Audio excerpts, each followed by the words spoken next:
ખેરગામના જગદંબા ધામમાં ચાલી રહેલ કથાકાર પ્રફુલભાઈ શુક્લની પિતૃ સ્મરણાર્થે યોજાયેલી ભાગવત કથામાં દેવભૂમિ દ્વારકાવાળા ખીમજીભાઈ વાલજીભાઈ ઘેડિયાના પરિવારે શ્રી કૃષ્ણ જન્મોત્સવ ઉજવ્યો હતો।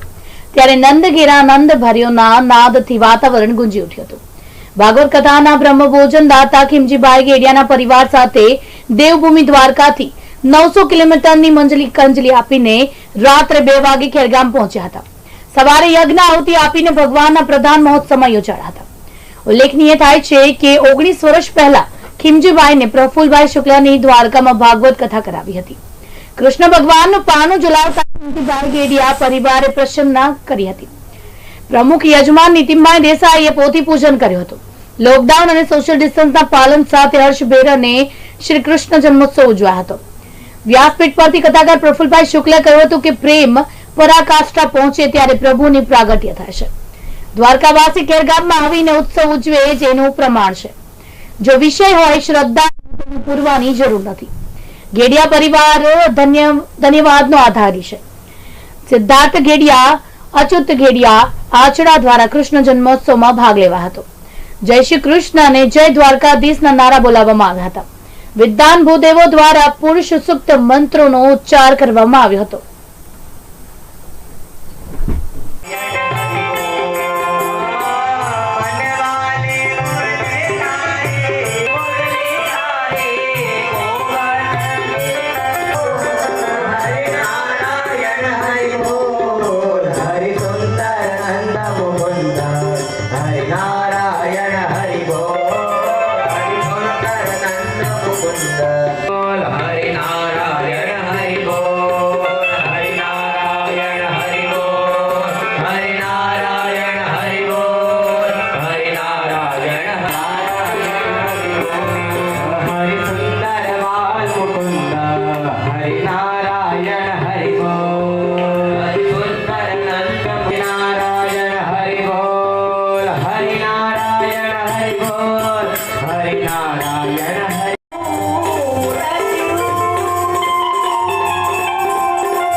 આજે ખેરગામની અંદર ભાગવત કથામાં એક ઇતિહાસ બને છે।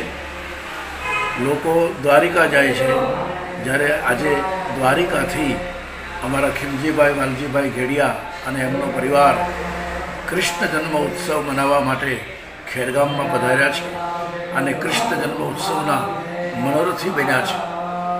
પિતૃઓને સ્મરણાર્થે આયોજિત આ ભાગવત કથાની અંદર આજે પરમાત્માના પ્રાગટ્યની કથાનો ઉત્સવ ઉજવવામાં આવ્યો અને એની અંદર અમારા જીમીભાઈ વૈદ, અયુનાબેન વૈદ, અમારા પ્રેમકુમાર દવે, આયુષ જાની, આદર્શ જાની, રામ ચાવડા અને પ્રાંશુ ચાવડા એ આ કૃષ્ણ જન્મોત્સવની અંદર ભાગ લીધો। મુખ્ય યજમાન નીતિનભાઈ નીછાભાઈ દેસાઈ, અખંડ સૌભાગ્યવતી ઉષાબેન નીતિનભાઈ દેસાઈ પોથી પૂજન કર્યું। ભાગવતની કથામાં ભગવાનનું પ્રાગટ્ય થાય છે ત્યારે મંગલ કામના વ્યક્ત કરીએ છીએ કે હે ભગવાન, આ સંસારને રોગમુક્ત કર, આ સંસારને સ્વસ્થ રાખ, પ્રસન્ન રાખ અને બધાને સુખી કર। આજે ઇન ટીવી ગુજરાતના માધ્યમથી ભાઈ શ્રી કેતનભાઈ સુરતી અને ઇન ટીવી ન્યૂઝ ગુજરાતની સમગ્ર ટીમને હું ધન્યવાદ આપું છું કે આ નવા વર્ષની શરૂઆતમાં સુરત શહેર અને સુરતના લોકોને નવા વર્ષની શુભકામના પાઠવું છું। અસ્તુ, ધન્યવાદ, જય સિયારામ।